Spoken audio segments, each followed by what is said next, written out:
Hey guys, it is Greg again. I want to go over a few things to give you guys an overall big picture of what I think is going on. This is the time, in my opinion, to be paying even more close attention to what's going on in the cryptocurrency and other markets and not paying attention to the crowds. I'm telling you, just a little bit of advice. I'm just saying, you know what I have there, that chart? This is the market cap USDC dominance. Everybody's jumping into USDC. You see something with this chart though? You know what's interesting about that chart? Is that got a nice 5-wave move all the way up here. You know what that reminds me of? That reminds me of another chart. Another chart it reminds me of. Who knows how much higher it's going to go? I'd say, you know, maybe 2 weeks, maybe 30 days, maybe 60 days. We don't know yet. Could keep pushing up a little bit farther. But you know what happens after that, right? 5-wave up.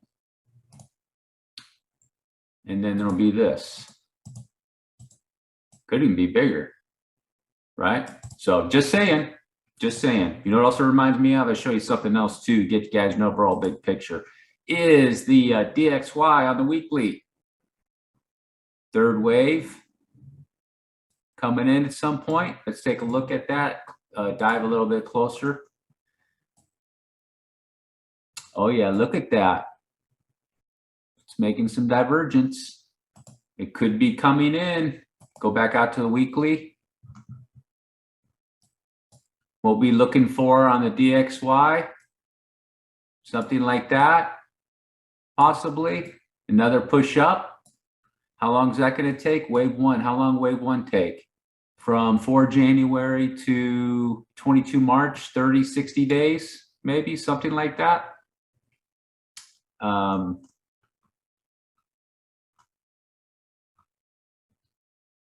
to the other one. SPX, S&P 500. Let's see. Maybe it could do, I'm talking something like this. How much time is that going to be? Let's see here. That Y leg, that W leg did it in, let's say, that was 30, 35 days. So let's give it another week for that. Something like that. You can go use these on fibs. So here's 30 days. June, July. Let's take a look at something else too. Bitcoin. We'll go to the daily on Bitcoin. So maybe somewhere in this area, come down, bounce,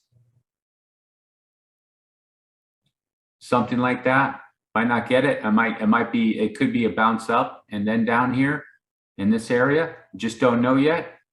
And then the other thing is too, just looking at the some other coins is, you know, like Near Protocol. I did a video on that. I went over how it needs to go down a little bit more, in my opinion, to get down to these areas to be acceptable. Wave 2 dot getting near the target area where there is potential for an end of correction down there. And, you know, dot has broke new ground from that other low over there. It broke that right there. You can see that, guys. You see it broke it. It went below $14. So you know, Sandbox, just looking at this, it just, you know, I was looking at basically the weekly on some of these coins, just get an overview, but, you know, that's looking pretty good on the RSI. And, you know, another one, you want to be careful of it, make sure it doesn't break it, but the weekly RSI on something like that is not looking too bad on Illuvium. You know, Illuvium, you know, probably could swing up and come down a little bit more right there. But, you know, these weekly coming down on these weekly RSIs are looking pretty good. pretty good. You know, Sandbox could probably do a little bit more. You know, KDA's down there pretty good. What else is there that I'm looking? Just going over some stuff. I just wanted you guys to pay attention to, you know. I think, you know, I'm basically what I'm doing right now, you know, I'm looking for short plays still right now that are a possibility. But I'm looking for upcoming finishing the bottoms on a lot of these crypto assets over the next 30 to 60 days. All right, guys. Appreciate you watching. Peace.